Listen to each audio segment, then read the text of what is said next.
మా ఇంటి చిన్న కృష్ణుడితో హోలీ ఎలా జరిగిందో చూద్దురండి. దానికన్నా ముందు ఇది చూడండి. మీకు ఇవాళ ఒక స్పెషల్ ఘట్టం చూపించబోతున్నా. స్పెషల్ ఘట్టం అంటే వీటి స్నాన ఘట్టం. సో ఈ పుట్టిన తర్వాత నుండి ఇప్పటిదాకా స్నానం చేయాల. సో ఇవాళైతే ఫస్ట్ స్నానం చేయబోతున్నాయి. మా మమ్మీ చేపిస్తారు. సో ఆ స్నాన ఘట్టం ఎలా ఉంటుందో మీరు కూడా చూసేయండి. స్నానానికి బయలుదేరుతున్న బిడ్డలు పాపం డాండ్రఫ్ ఏమన్నా ఉన్నా పోయిద్దని పాపం చలేసుద్దేమో పిచ్చుకలకి.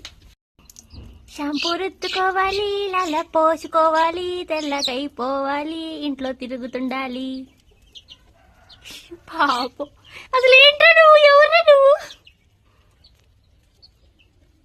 అయ్యో అమ్మో అమ్మో, ఏంటమ్మా అలా అయిపోయాడు. పాప మాడు చూడండి, కాస్త కొంత తడిసి ఎట్ట తయారయ్యాడు. ఈడేమో ఇక్కడ లాల పోపించుకుంటున్నాడు. ఈ పని అయిపోయింది. అరే బకెట్ లో స్విమ్మింగ్ చేయడానికి కాదు రాది, నువ్వు బాత్ చేయడానికి రా. అయ్యయ్యయ్యయ్యబ్బా, మోడింది నీకు, మోడింది. ఎల్ల ఎల్ల, నీ పని అయిపోయింది. చూసారా పాపం ఎట్లా తయారయ్యారు.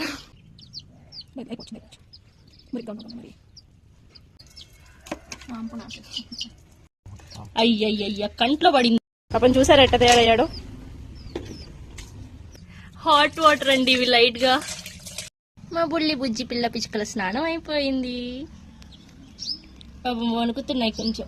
చక్కగా టవల్లో అయితే పెట్టాము. మా మమ్మీ కోసం తుడిసేస్తున్నారు కూడా. మా బుజ్జి తల్లుల్ని ఇష్టం వచ్చినట్టు ఎత్తుకుంటాము, ఎందుకంటే వాటికి పేలవి ఉండవు, స్నానం అది చేపిస్తుంటాము. సో ఇదైతే పేలకి వాటికి పనిచేస్తానికి వాడే పౌడరు. సో ఇది ఏ పెట్స్ కైనా వాడుతుంటారు, డాగ్స్ కి క్యాట్స్ కి కూడా. సో ఇప్పుడు స్నానం చేసి పౌడర్ కూడా రాసుకుంటాయి. పాపం పిచ్చి మందు తినే అనుకుంటున్నాడు, అడిగి తెలియదుగా. ఈ పౌడర్ మొహాలకు వద్దు. ఇదిగో యాక్చువల్లీ 2 చేతులతో రాస్తాను, కాకపోతే వీడియో షూట్ చేయడానికి కష్టంగా ఉంది. ప్రతిసారి మాతో హోలీ అడుగునే చిన్ని కృష్ణుడు ఈయనైతే. బహుమతిగా మా ఇంటికి వచ్చిన రాధాకృష్ణుడు. వాడొచ్చో లేదో తెలియని కలర్స్ కన్నా మనకి న్యాచురల్ గా దొరికే ఈ పసుపు కుంకాలతో అయితే మేము హోలీ జరుపుకోవడం ఇష్టపడతాం. మా చిట్టి కృష్ణుడికి హ్యాపీ హోలీ. మా బుజ్జి మంద రంగులే. హ్యాపీ హోలీ. మీ అందరికీ కూడా హ్యాపీ హోలీ.